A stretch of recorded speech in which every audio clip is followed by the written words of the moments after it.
Queridos irmãos, um bom sábado. Sejam todos muito bem-vindos. É um prazer, uma alegria e uma honra estar aqui com vocês nesta manhã.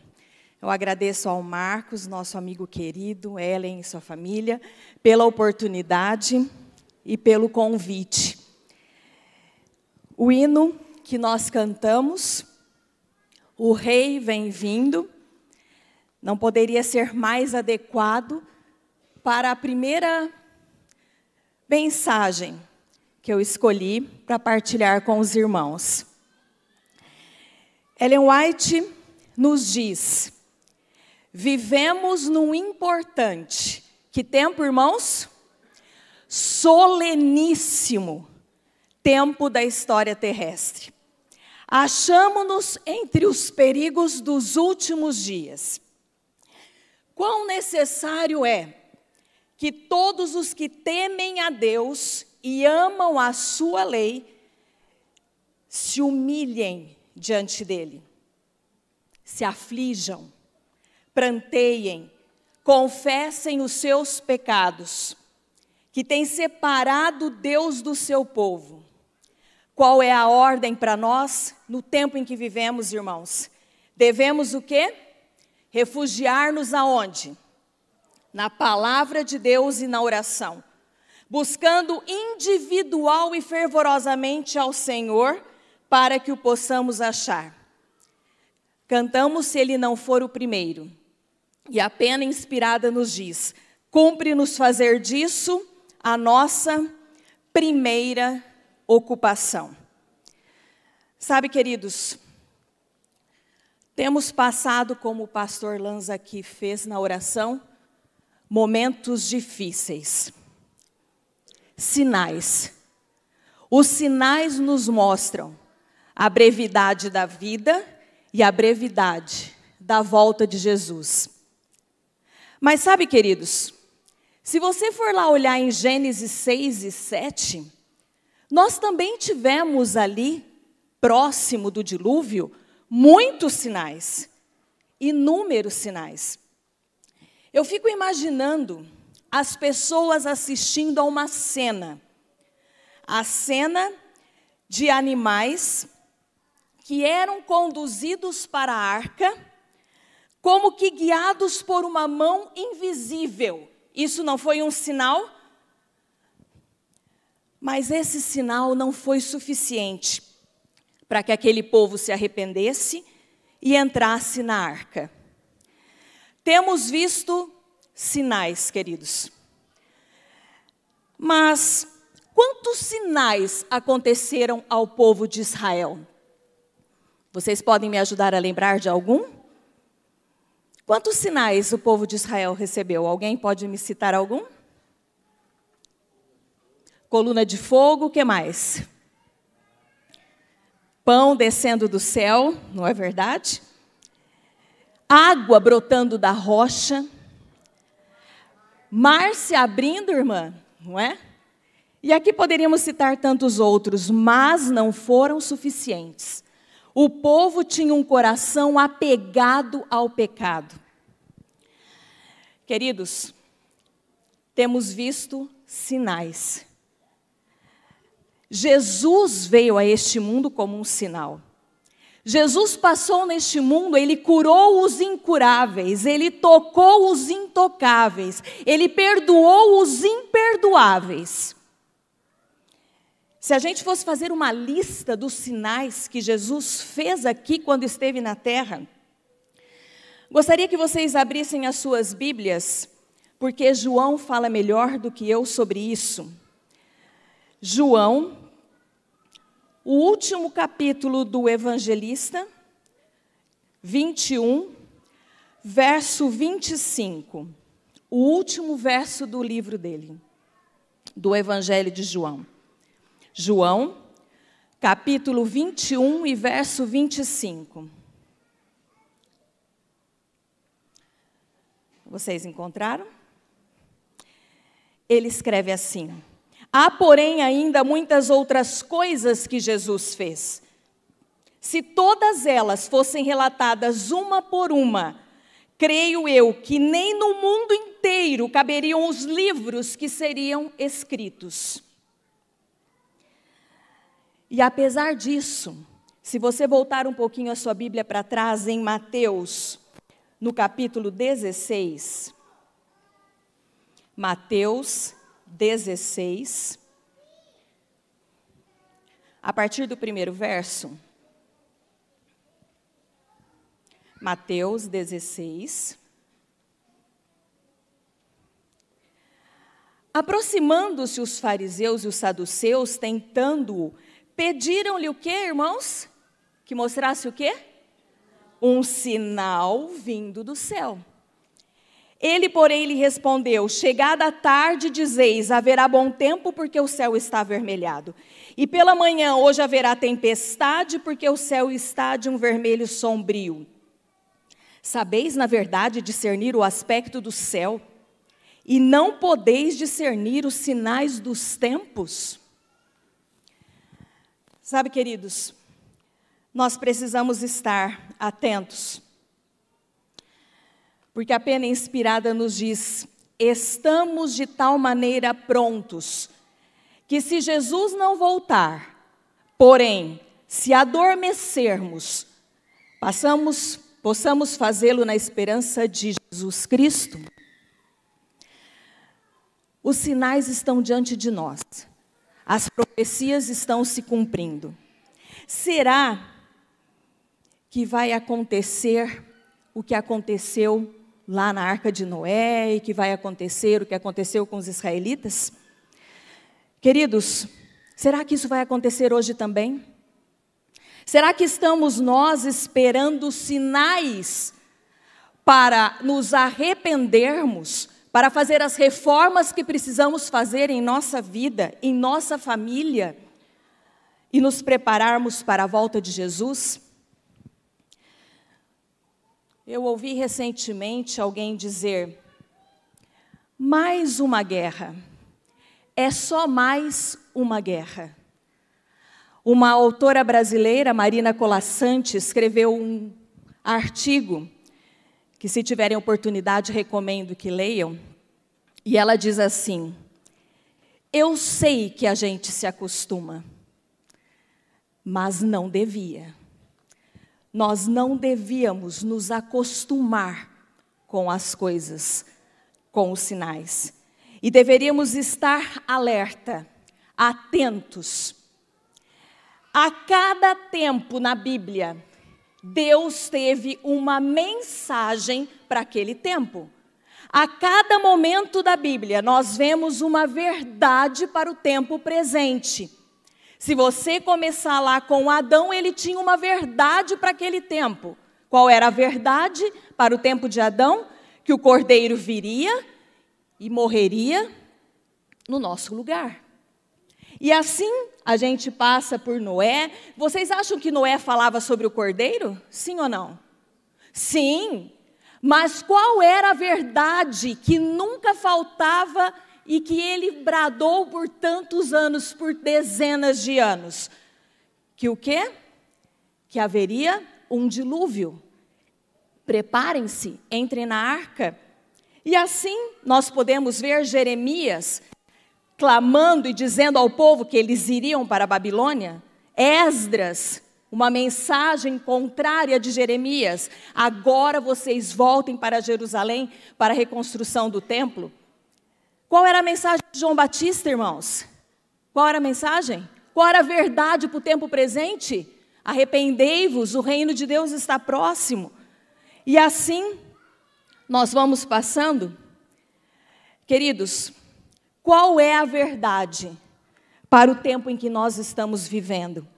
O pastor Alberto Tim, no livro Santuário e as Três Mensagens Angélicas, escreve: no tempo presente, nenhuma porção das Sagradas Escrituras interessa mais profundamente à Igreja de Cristo do que Apocalipse 14. E não por coincidência, porque eu creio que Deus está preparando o seu povo através das lições da escola sabatina, irmãos. Eu ouvi um amém? Amém. Se você chegar na sua casa hoje à tarde, se você pesquisar as últimas lições da escola sabatina, fica claro e evidente que Deus está preparando lições que foram escritas há tantos anos atrás. Deus está se preparando o seu povo através das lições da escola sabatina, e nós tivemos um trimestre para estudarmos as 3 mensagens angélicas. As mensagens dos 3 anjos de Apocalipse 14, de 6 a 12, expressam o último. Sabe, irmãos, outro dia eu fiquei pensando,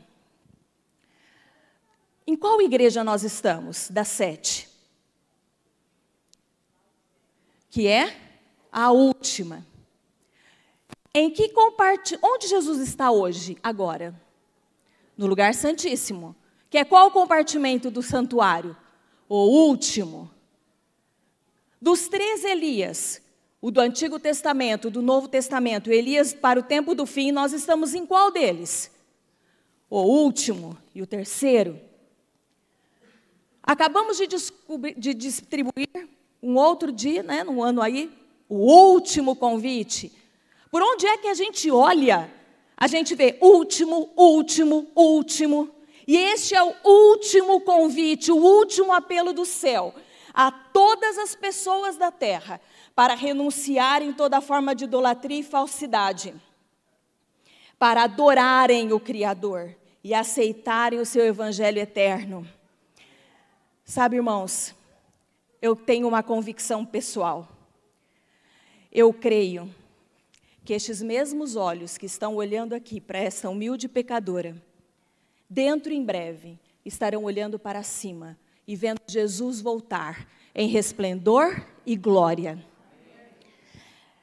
Quando a gente fala de adoração e quando a gente fala das mensagens, eu queria convidá-los, sei que vocês já saberiam até de cor, mas eu gostaria que vocês abrissem as suas Bíblias em Apocalipse 14, onde nós temos as 3 mensagens angélicas. A razão de ser desta igreja. Uma igreja que não é mais apenas uma igreja ou uma denominação religiosa, mas é uma igreja que nasceu e que tem uma origem profética, que tem uma missão profética, que tem um destino profético. Vocês encontraram? Apocalipse 14. Eu gostaria de ler a primeira voz, que conclama: vi outro anjo voando pelo meio do céu, tendo o evangelho eterno para pregar aos que se assentam sobre a terra, e a cada nação e tribo e língua e povo, dizendo em grande voz: temei a Deus e dai-lhe glória, pois é chegada a hora do seu juízo. E fazer o quê? Adorai aquele que fez o céu e a terra e o mar e a fonte das águas. Sabe, meus queridos, a primeira mensagem angélica, ela proclama o evangelho eterno. Ela convida a restauração da verdadeira adoração. Ela exalta a Deus como Criador e anuncia que é chegada a hora do seu juízo. Quando a gente olha para a primeira mensagem angélica, é uma boa notícia, não é? É uma boa notícia.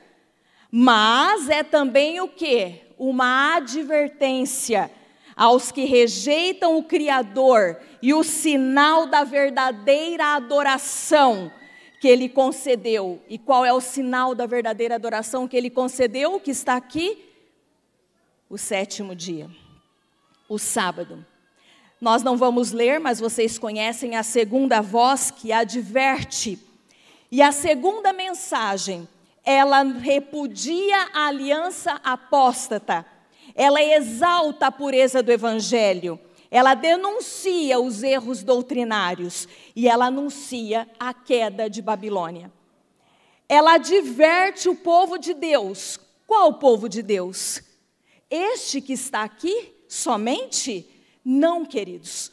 O povo de Deus que está aqui e o povo de Deus que está em muitos outros lugares, em várias denominações. É para ele que ele fala: sai dela, povo meu. Esta é a mensagem que nós temos. Tem muitas pessoas que precisam ouvir esta mensagem. De um sistema religioso falso, de um sistema religioso perverso, chamado de Babilônia. Às vezes, irmãos, não soa muito bem aos nossos ouvidos ouvir esta mensagem.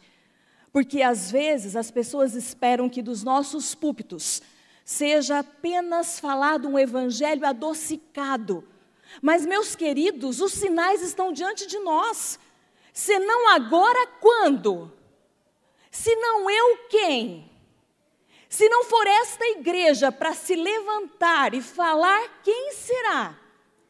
Porque eu creio que esta igreja, unida, quando se levantar, uma igreja unida, quando se levanta e fala, o mundo ouve.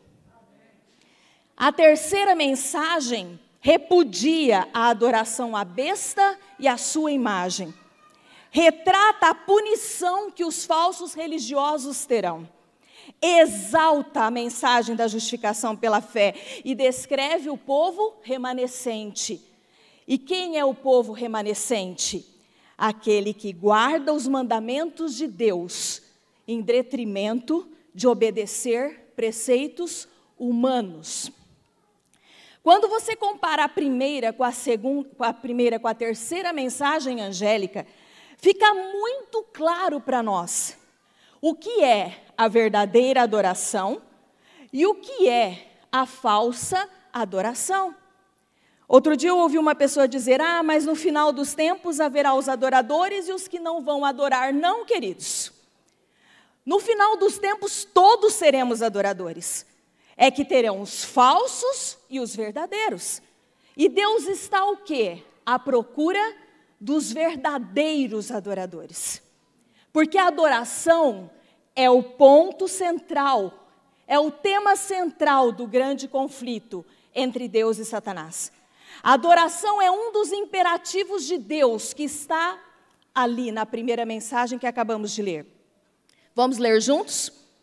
Temei a Deus e dai-lhe glória, pois é chegada a hora do seu juízo, e adorai aquele que fez o céu, a terra, o mar e a fonte das águas. Adoração é o tema central do grande conflito. Eu queria convidá-los a abrir as suas Bíblias em 1 Crônicas,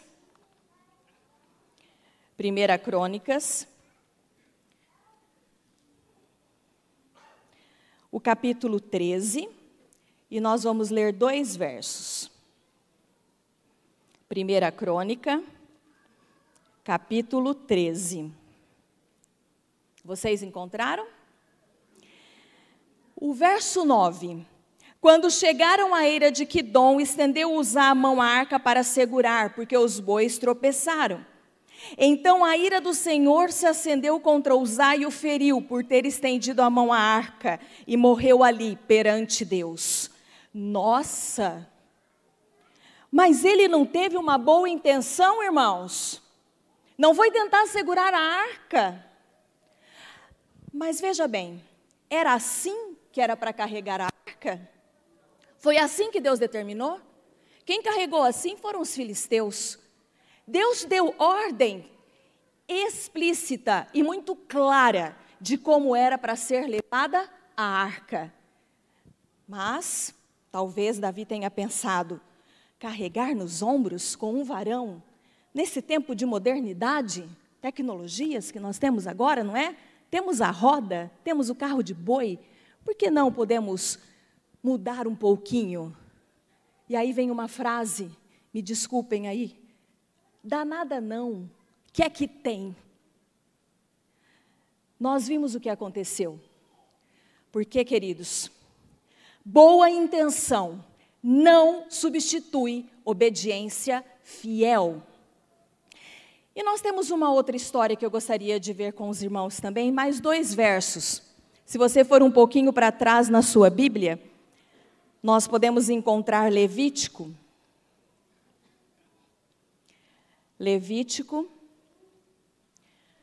no capítulo 10. Nós vamos ler 2 versos. Encontraram? Levítico, capítulo 10. Primeiro verso. Nadab e Abiú, filhos de Arão, tomaram cada um o seu incensário e puseram neles fogo, e sobre este incenso, e trouxeram fogo estranho, fogo não autorizado, irmãos, perante a face do Senhor, o que não lhes ordenara. Então saiu fogo diante do Senhor e os consumiu, e morreram perante o Senhor. É interessante que eles estavam vestidos como era para ser um sacerdote. Eram sacerdotes, filhos do sumo sacerdote Arão. Entraram da maneira como deveriam entrar. Colocaram-se diante do altar do incenso e usaram o incenso que deveriam usar. Mas por que precisa ser o fogo assim?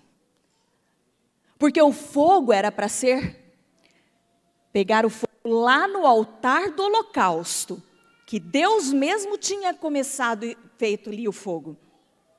Mas eles acharam que poderia ser diferente.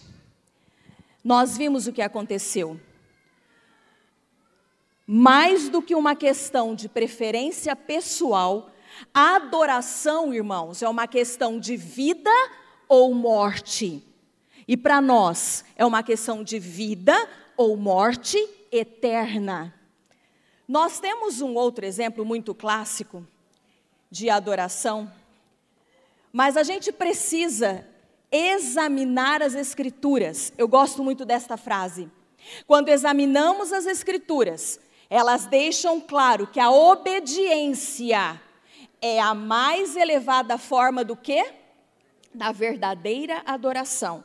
E que sem ela, toda adoração não faz sentido algum. E este exemplo que eu trouxe para vocês, mais um exemplo tão clássico. Quem era adorador? Caim ou Abel? Os dois eram adoradores. Foi-se ordenado que construíssem o altar. Quem construiu o altar? Os dois. O altar tinha que ser construído de uma determinada forma, usando pedras que não fossem polidas. Quem construiu assim? Os dois. Havia até um número de pedras que deveria ser usado para construir o altar, 12 pedras, e eles dois construíram assim. Mas o que era para ser colocado em cima do altar, irmãos? O cordeiro.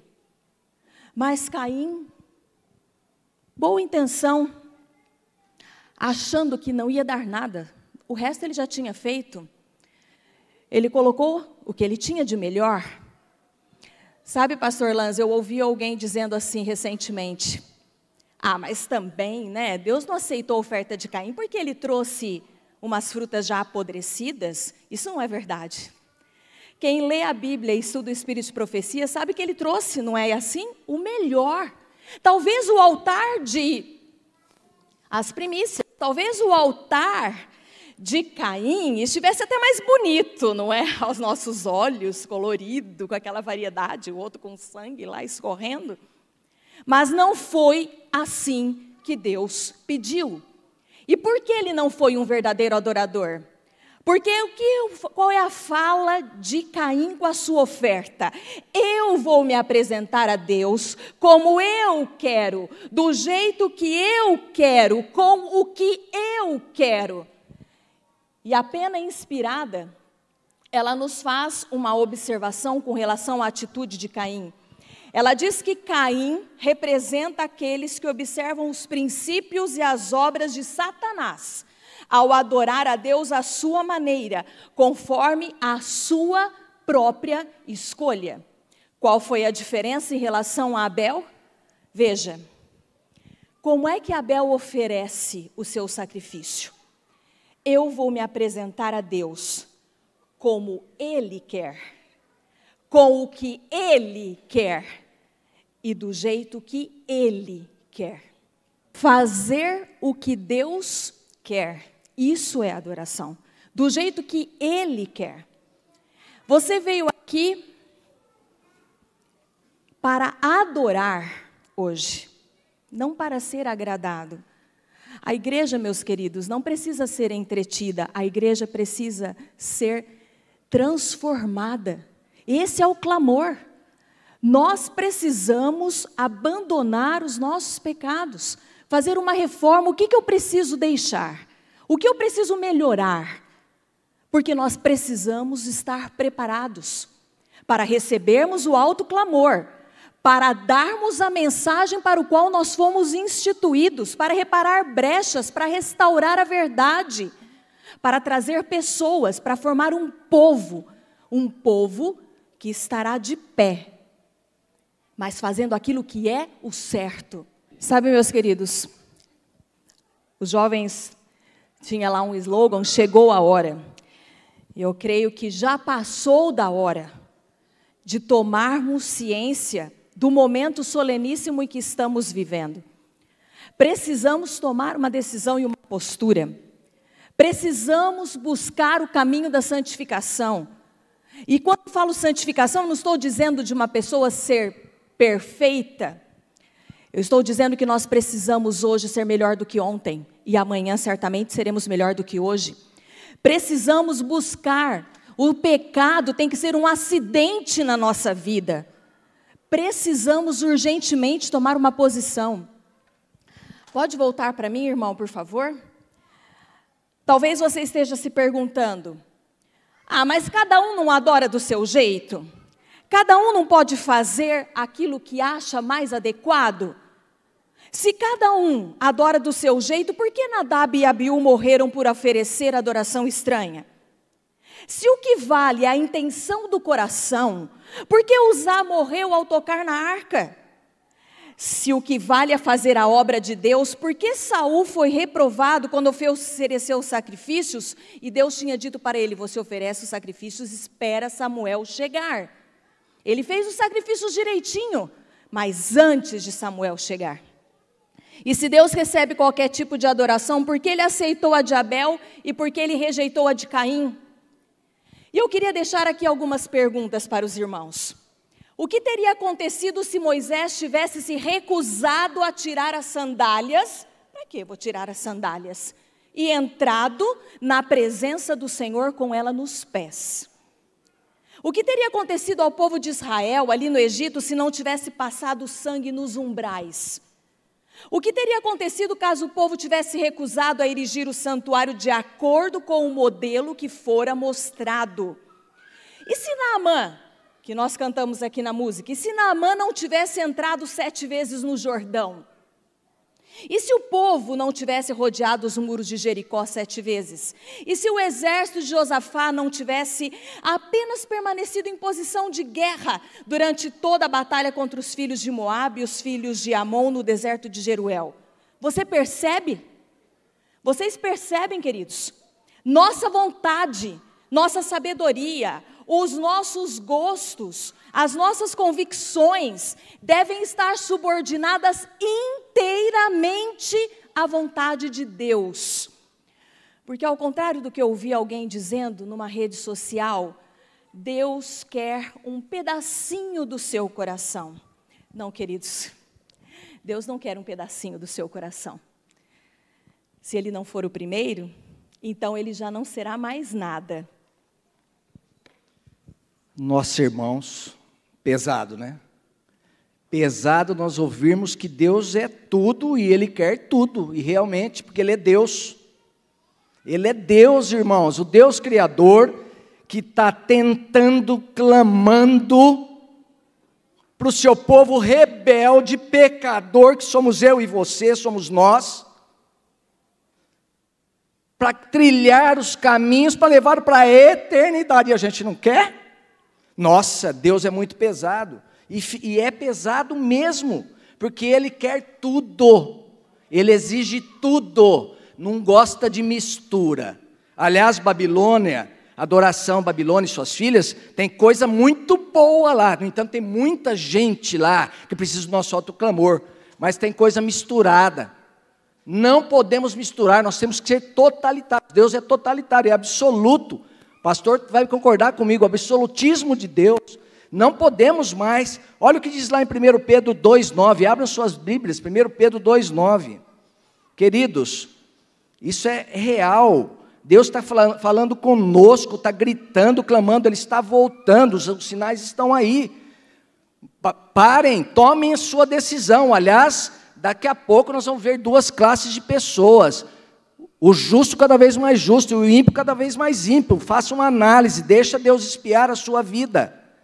Porque Ele quer isso. 1 Pedro 2,9, acharam, por gentileza? Vós, porém, nós, eu e você, aqueles que se decidiram, que aceitaram Jesus como Salvador, sois raça eleita, amém? Eu escolhi vocês, vocês me escolheram, então agora você é raça eleita. Você é um sacerdócio real, você é sacerdote do Deus Criador, não é qualquer coisa que eu exijo de você. Você é meu representante aqui na terra. Você tem que ter integridade comigo, inteireza, ser absoluto. Não é fácil.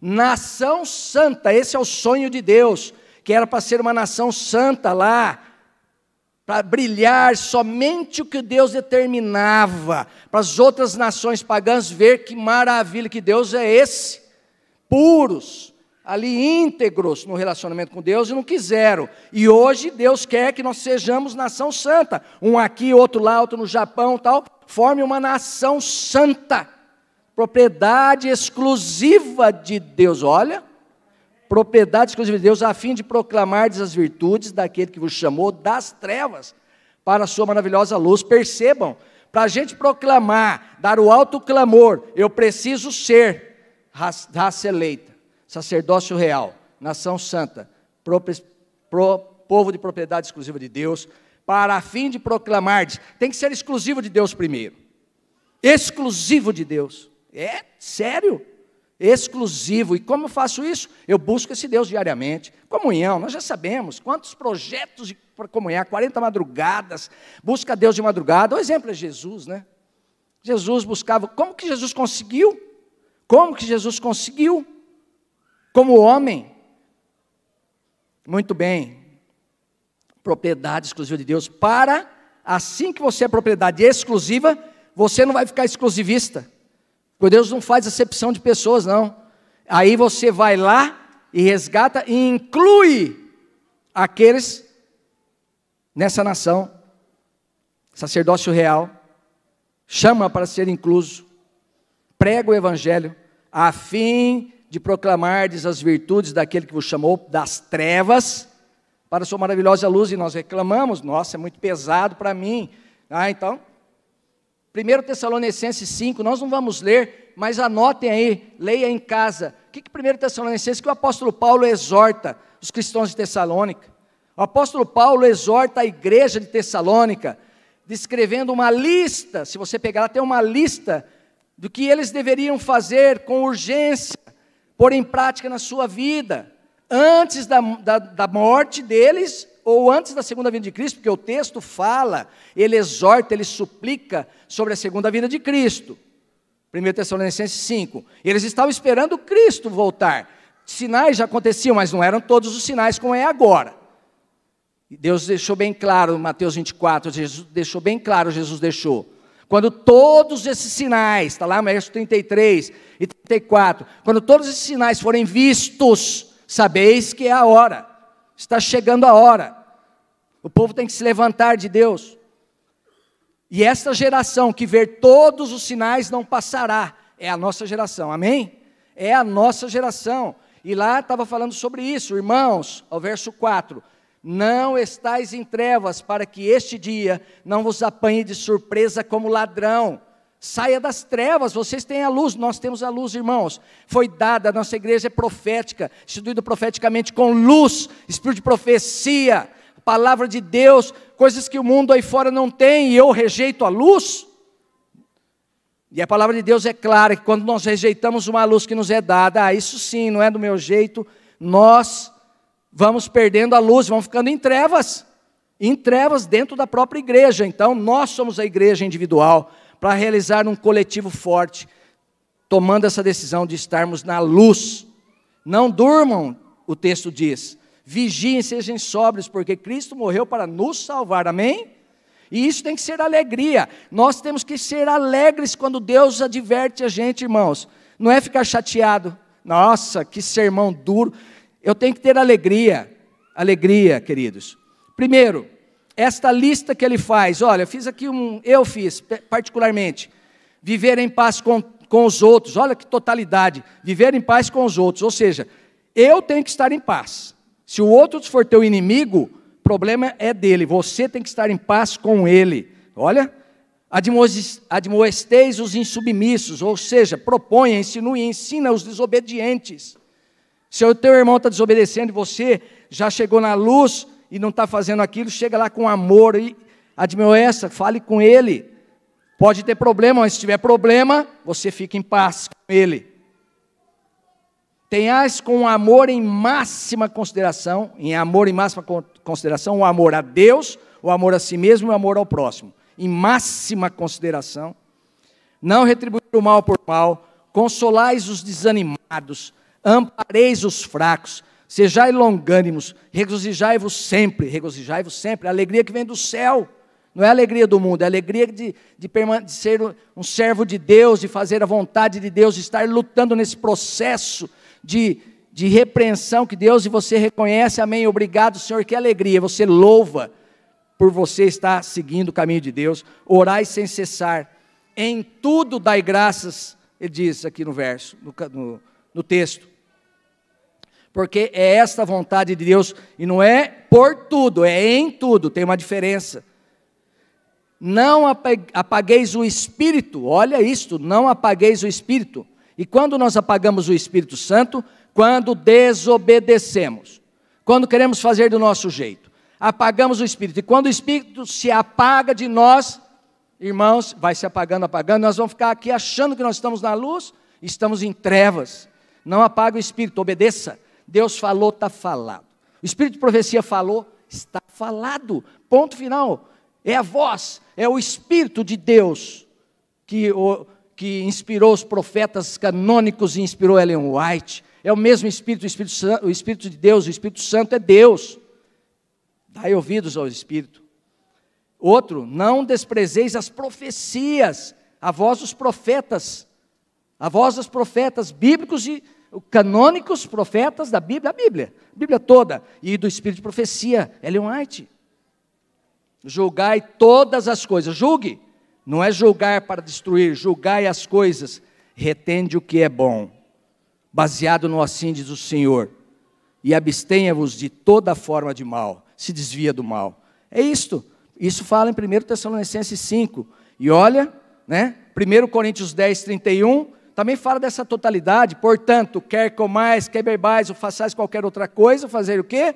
Tudo. Eu procurei uma definição de tudo, não achei, tudo é tudo. Não tem definição de tudo, dessa totalidade. Deus quer tudo, do mínimo ao mais complexo. Deus quer nossa vida. Ele quer assim, eu quero dirigir você, permita. Só isso. E você se entrega como pecador e Ele vai te dirigindo. E o Espírito Santo vai te dando luz, e você vai indo, caminhando, trilhando, e pregando, e fazendo, e se desviando do mal. O exemplo é Cristo. Na comunhão, na adoração, na missão, na submissão, na obediência. O exemplo é Cristo.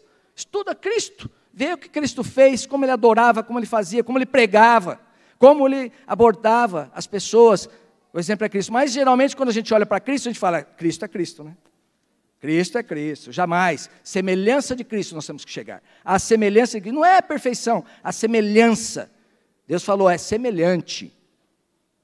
Então, vamos para personagens. Homens como nós, Enoque. Andou com Deus 300 anos e foi transladado, está no céu. Enoque já é nosso representante. Olha lá, então vamos lá. Se o exemplo é Cristo, é muito difícil seguir a Cristo, fazer o que Cristo fez, vamos para Enoque. Enoque andou com Deus, pecador, tinha homem, família, tinha tudo, andou com Deus 300 anos. E o Espírito de profecia fala que a oração de Enoque era o seguinte, não permita que eu erres. Senhor, onde eu pequei hoje, me fala aos meus ouvidos. Enoque não tinha Bíblia, não tinha Espírito de profecia, tinha os mandamentos de Deus. E ele orava.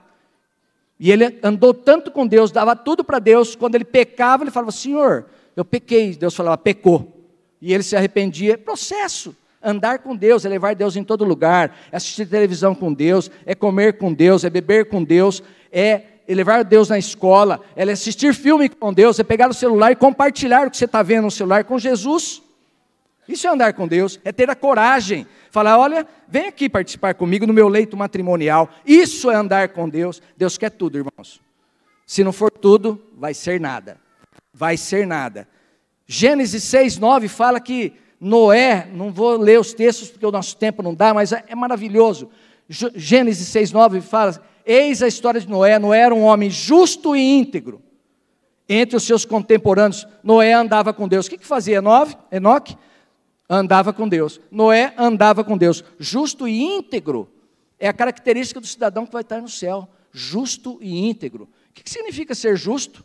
É uma pessoa onde pratica a justiça, é do bem, se afasta do mal, rejeita o pecado, se desvia do mal. E íntegro, inteiro na verdade, expressa fidelidade e honestidade a Deus, ele é absoluto com Deus, é radical, considerado pelos homens, é um radicalismo na integridade do meu relacionamento com Deus. Se eu não tiver essa inteireza no relacionamento com Deus, que são os 4 primeiros mandamentos de Deus, analisá-los e ver que o meu relacionamento como é que está, inclusive o sábado, a adoração sabática, os 4 primeiros mandamentos de Deus, é a integridade. Eu não pratico a justiça, eu não amo mais a Cristo, eu diminuo o meu amor. Primeiro, integridade para mim é amar mais. Quando eu amo mais os outros. Os 6 últimos mandamentos, praticar a justiça. Essa é uma característica. A todo tempo, esses homens buscavam ouvir a voz de Deus e obedecer. Buscavam, clamavam, me mostra, espia a minha vida. Eu estou errando, Senhor? Eu estou errando? Questione-se. Expiação, vivemos o dia da expiação. Vivemos já. Desde 1844, quando Jesus entra no Santíssimo, Deus está espiando a nossa vida, e nós temos que falar, espia, me mostra, Senhor, porque eu quero estar no céu contigo e levar muitas pessoas. Esse tem que ser o nosso desejo. Só vai ficar fora do céu quem quiser ficar fora. Quem desejar ter o céu e clamar a Deus, espia a minha vida, me mostra onde eu estou errando, me mostra, Senhor, é a sinceridade com Deus. Ah, irmão, se você fizer isso, tua vida vai ser transformada por Deus. Ele mudou a minha, e estou no caminho, tenho um monte de pecados para resolver, mas eu entendi o que Deus quer, e nós estamos falando em voz alta para nós dois. Pregação é assim, eu falo primeiro para mim, e esse irmão mudou a minha vida, há pouco tempo atrás, eu me reconverti a Deus, e é assim que a gente tem que ver. Eu estou falando em voz alta, vocês estão ouvindo, eu estou pregando para mim. Justo, integridade, Jó, abre Jó aí, só o verso 1 e o 5. Como que Jó conseguiu? O verso 1, o que diz lá? Jó, vamos abrir aqui, rapidamente.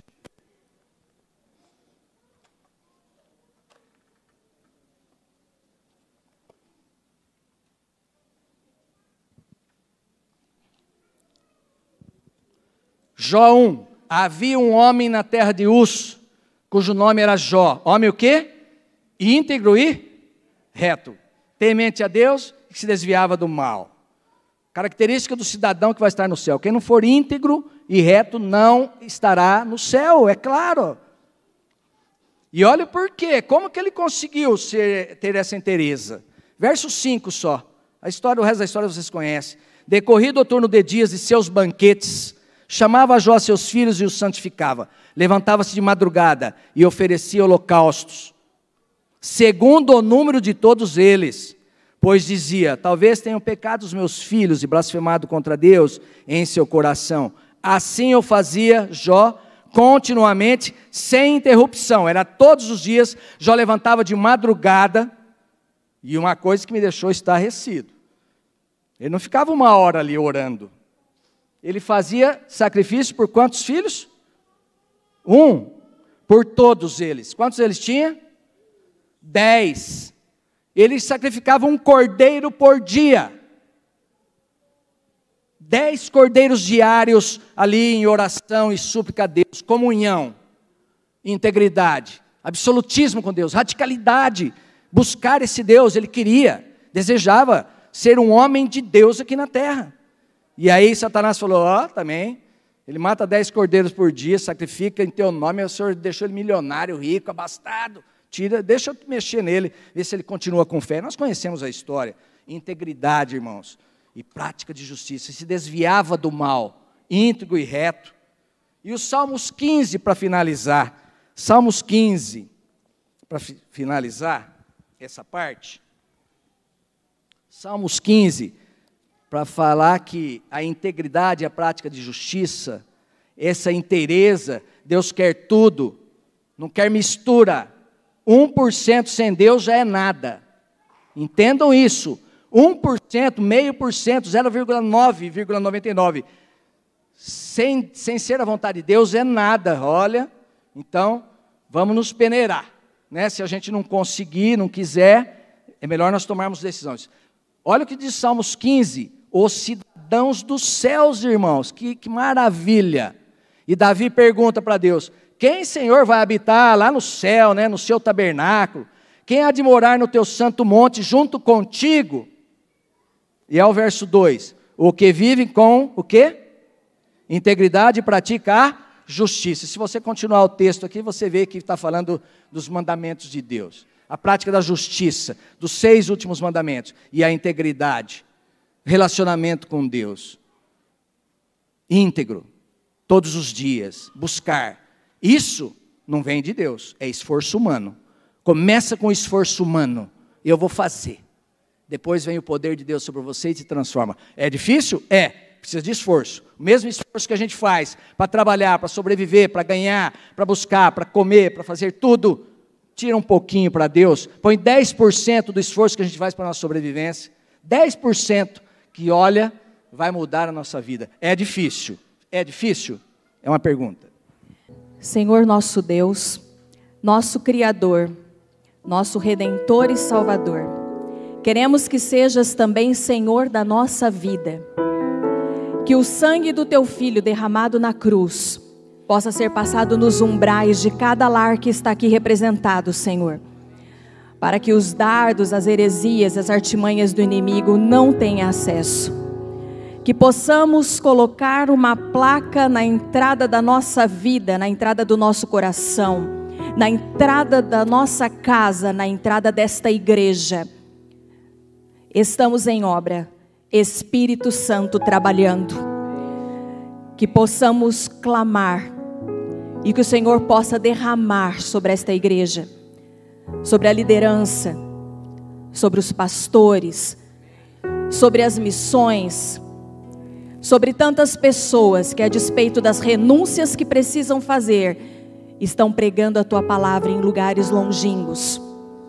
Colocamos em Tuas mãos tantas pessoas que sofrem neste mundo, tantas famílias enlutadas, tantas pessoas que precisam conhecer do Teu amor, da Tua esperança. O Senhor procura verdadeiros adoradores. Eis aqui a Tua igreja, Senhor. Eis-nos aqui. Envia a cada um de nós. É o nosso pedido, a nossa oração e o nosso compromisso. Que Teus anjos nos acompanhem, nos dê um sábado deleitoso na Tua companhia. É o que eu te peço, em nome e por amor do Teu Filho Jesus. Amém.